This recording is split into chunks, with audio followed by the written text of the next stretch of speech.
Along the northwest coast of the United States and into Canada is a land of great beauty, where ocean, forest, and rock live together in harmony.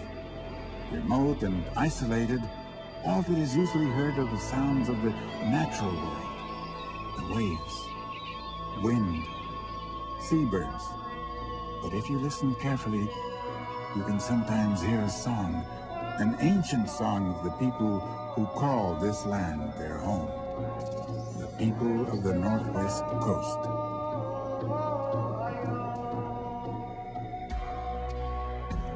The people of the Northwest Coast have many names: Nootka, Salish, Quacutal, Quilcene, Tsimshian, and many others. Each have different names, each speak different languages, but they all share a common background. They were and still are a great fishing people, fishing the many rivers and streams that cut through this land. They built great cedar canoes and traveled the ocean and rivers in search of game. They hunted sea mammals, even whales. From the great cedar trees that grow here, they built impressive wooden homes, decorating them with ornate carvings and paintings. They carved totem poles. The symbols represent animals and spirits. They wore clothing woven from the bark of trees, as well as animal hides. While the people didn't have a written language, they did have rich oral traditions and passed down their legends during ceremonies. They carved wooden masks, which often represented supernatural beings important to the history of the people.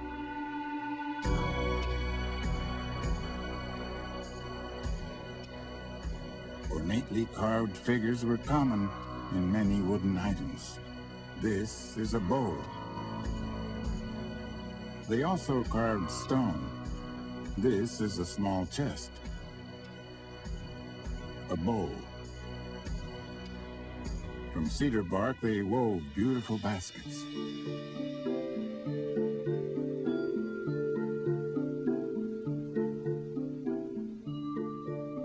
They designed ingenious fishing hooks. These have wooden shanks and the barb is carved from bone. Spear and harpoon points were carved from stone, bone, and sometimes ivory. A variety of tools were used to work the cedar forests. The coast people were among the first Native Americans to use iron in their tools. The source of the metal may have been Siberia, reaching the Northwest Coast through trade. But even after they obtained metal, they continued to use stone for some tools. The people felt closely related to all things in the natural world. They felt that everything in the natural world had a spiritual life, and that everything was connected to everything else in a spiritual way. Who are the coast people? How did they get here? Where did they come from? While all tribes have their own origin stories, most anthropologists accept the following. About 30,000 years ago, North America looked much as it does today. A narrow stretch of ocean separated Asia from this continent. There were no people living here. Then, ice began to advance across the northern hemisphere. As it did, sea levels dropped, exposing a land bridge connecting Asia with North America. Large game animals like bison and mammoth crossed this land bridge, entering the new continent, soon followed by Asian hunters. There were probably several migrations over thousands of years, and eventually the people spread throughout North and South America. as the ice retreated and the land bridge became covered by water again. There were hundreds of tribes, but each can be classified into one of several groups, according to the natural environment in which they lived. The names of these groups are the Eastern Woodlands, the Plains, the Southwest, the Great Basin, the Plateau, California, and the Northwest Coast. Each of these groups lived in an environment that was unlike the others. None of the others lived in an environment quite like this one, the Northwest Coast, the land of the coast people. This region consists of dense forests and rugged coastlines. The climate is mild, a lot of rain and little snow. The people who inhabited the coastline became expert at ocean fishing and the hunting of sea mammals, while those who lived inland hunted forest animals and fished the fjords and rivers. What would it have been like to have lived back then? To have lived like the coast people, hundreds of years ago. This is the dance of the bear, but it is more than a dance, for it tells a story about our courageous ancestors. The most important part of the dance is when the bear threatens our chief. The chief must ignore the threats, proving to everyone that he is very brave.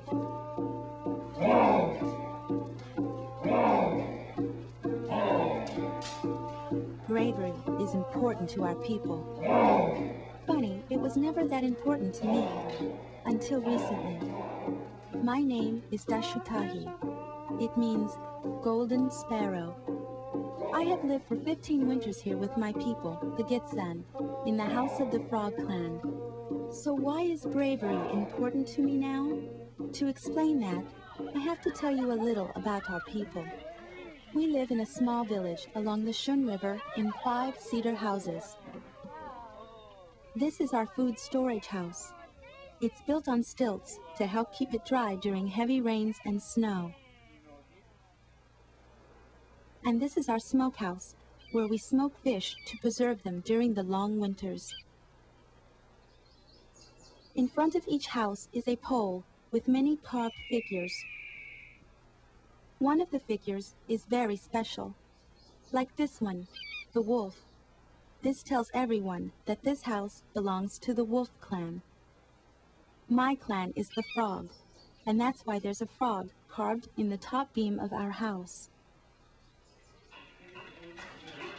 Clans share the same houses together. There might be as many as 4 to 5 families living in a single house. So it's a good thing our houses are so big. And even here we've carved special figures important to our clan and its history. Our houses are made from cedar logs and planks we cut from our forests. And there's an opening at the top to let out smoke. We sleep along the outside edges of the house. That's my mother tucking in my 2 younger brothers. Our blankets are bear skins, and they are very soft and warm. On one wall in our house is our clan symbol, the frog. So what does all this have to do with bravery? You see, clans are very important to our people. They are like big families, and it is forbidden to marry someone from your own clan. I wanted to marry a boy from the Wolf clan. His name is Danawak, and he's kind and caring. But my parents wanted me to marry Danawak's older brother, Jago. Jago was the oldest eligible boy in another clan, so that's who my parents insisted I marry. This is the way of clans, and parents arrange all marriages, and everyone has to obey clan rules. When you belong to a clan, you get special privileges, like being able to hunt in clan territory. My father is a very good hunter, and he and my brother hunt for deer and elk in our forests. They also set traps and snares. This is a snare. A string is tied to a bent tree. At the other end of the string is a loop. When a small animal runs through the loop, it triggers the snare.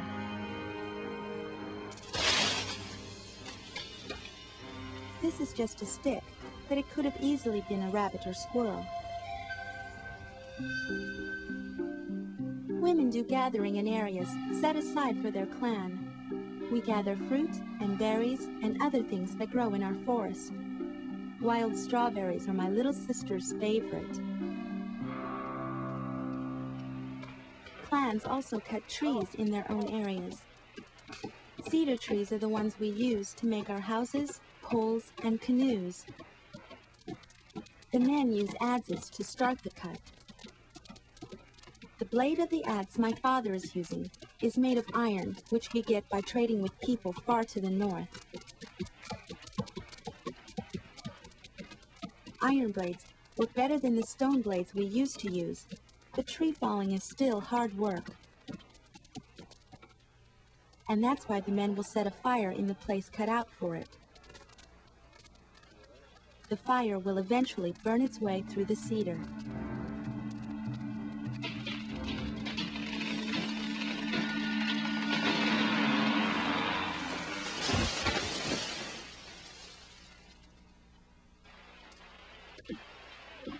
Next, the men use pounding stones and wedges to split the tree into planks. You can hear the tree splitting.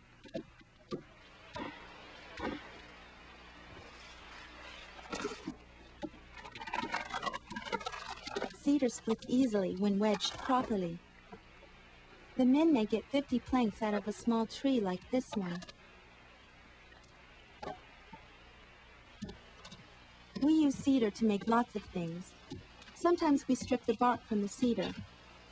This is done by first making incisions in the bark using a small adze.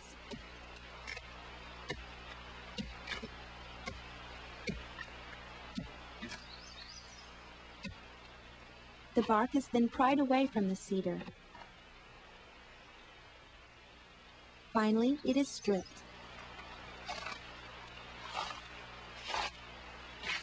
A good bark stripper, like my father, can strip the bark a long way up.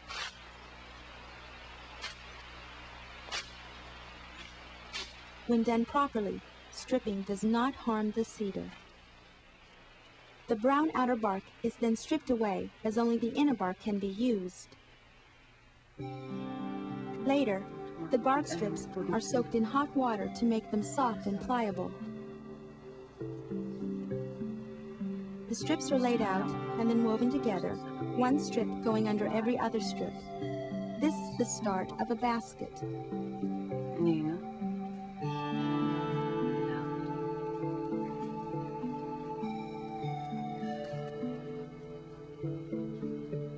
And this is what the basket looks like when it's nearly complete. The strips are folded back and then tied off with string made from root. My little sister watches every step, for soon she will have to know how to make baskets herself.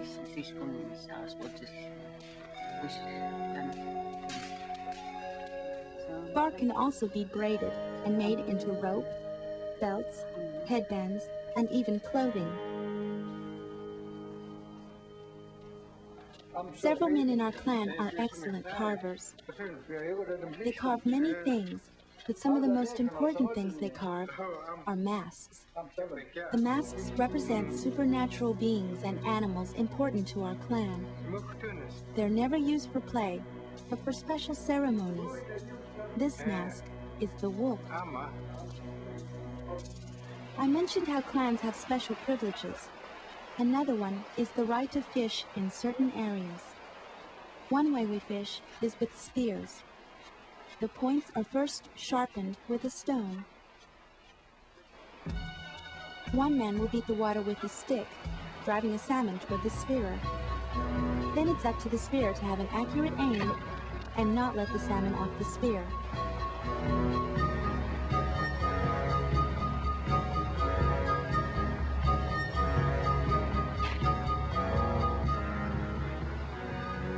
this technique, 2 men should be able to spear enough salmon in one afternoon to feed the entire village.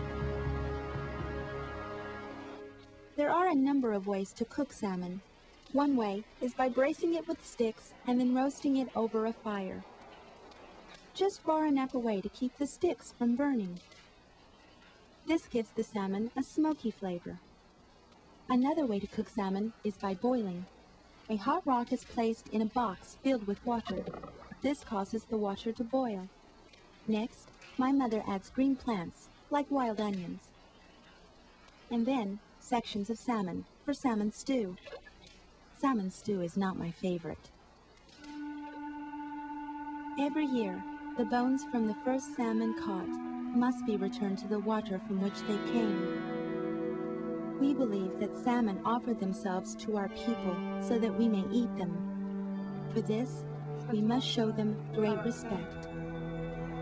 By returning their bones to the water, the salmon will be able to resurrect themselves and return to our people the following year.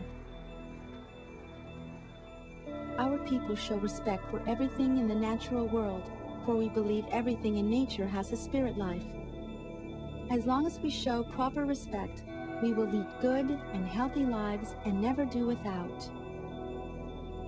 But there are evil spirits in the world, and when things go wrong, like sickness, it is sometimes because of the evil spirits. Shamans, or medicine men, have been specially trained to deal with illness. Many times they use herbs and medicines to cure the sick. But sometimes it is necessary for the shaman to call upon spirit helpers and perform special acts to cleanse and purify the bodies of those who are contaminated.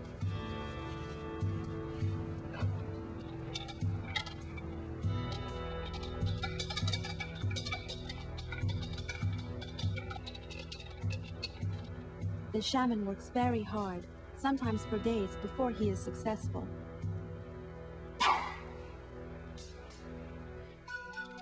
I don't want you to think we never have time for games, because we do. One of my favorite games is foot racing. Another game we play is tug of war.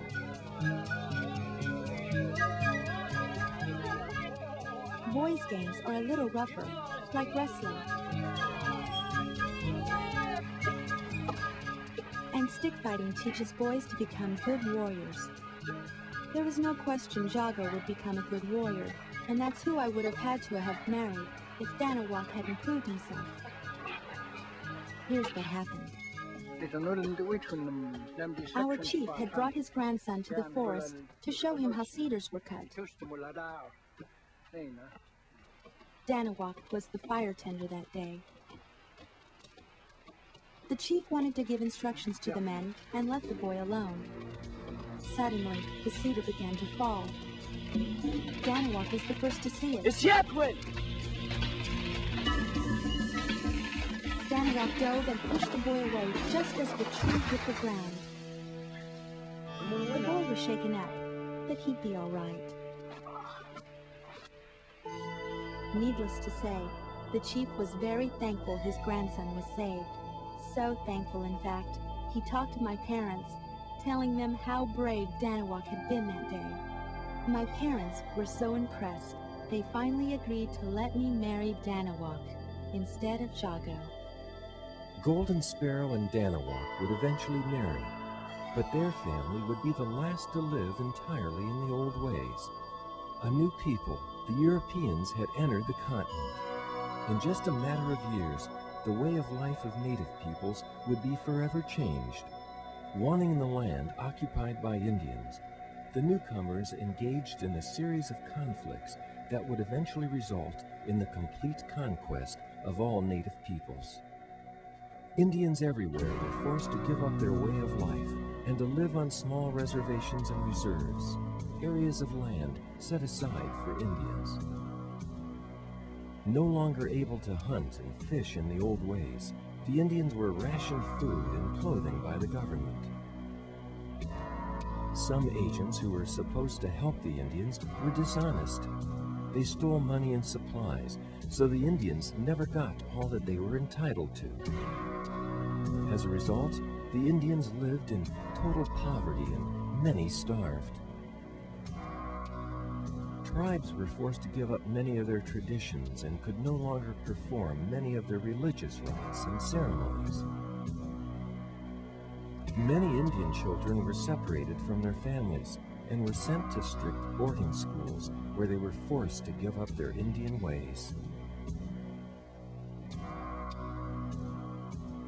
In the 1950s, the United States government encouraged Native Americans to relocate to the nation's cities, where they could find jobs and live in modern ways.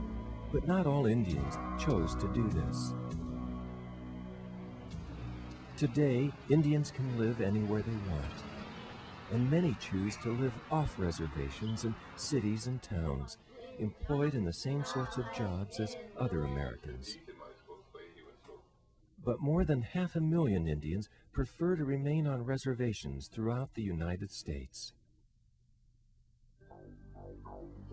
Life here is much better than it used to be, and in some ways is similar to life anywhere else.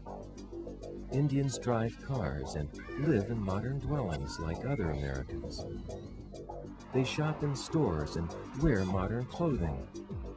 Many attend Christian churches. Indian children go to schools that look like schools anywhere and study the same kinds of subjects. They enjoy the same sorts of things as other children. While reservation life is a lot like life anywhere else, there are some big differences. Unemployment is very high. On some reservations, 4 out of 5 people are out of work. And because of it, alcoholism and poverty are widespread. Many tribes have opened gambling casinos in order to create jobs and bring in additional income. But only a few tribes, those near major cities, have actually profited from casinos. Along the northwest coast, some Indians are fortunate to have jobs in the lumber industry. This mill in British Columbia not only employs a lot of native people, it is one of the few mills that is native-owned. That means that most of the money the plant makes stays in the native community, where it is sorely needed.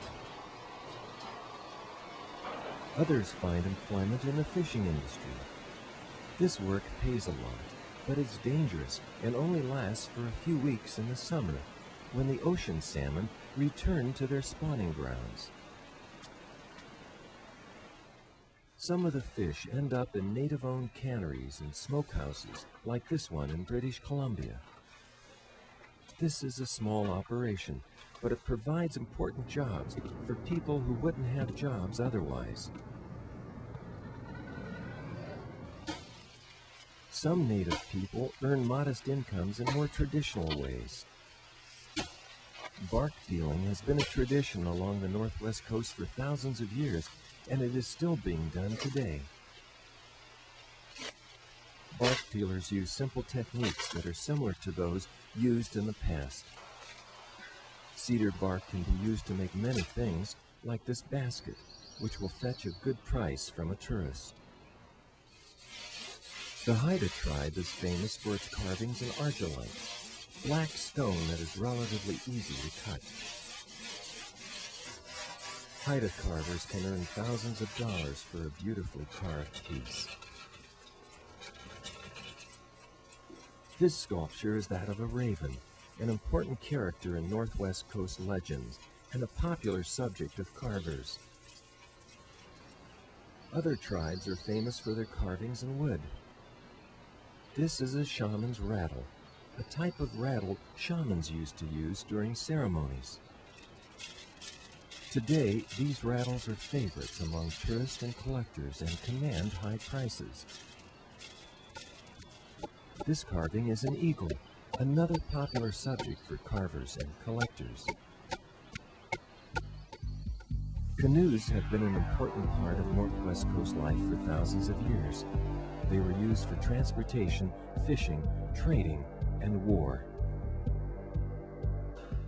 Today, the canoes are mostly gone, but a few native craftsmen are still trying to keep the ancient art of canoe making alive.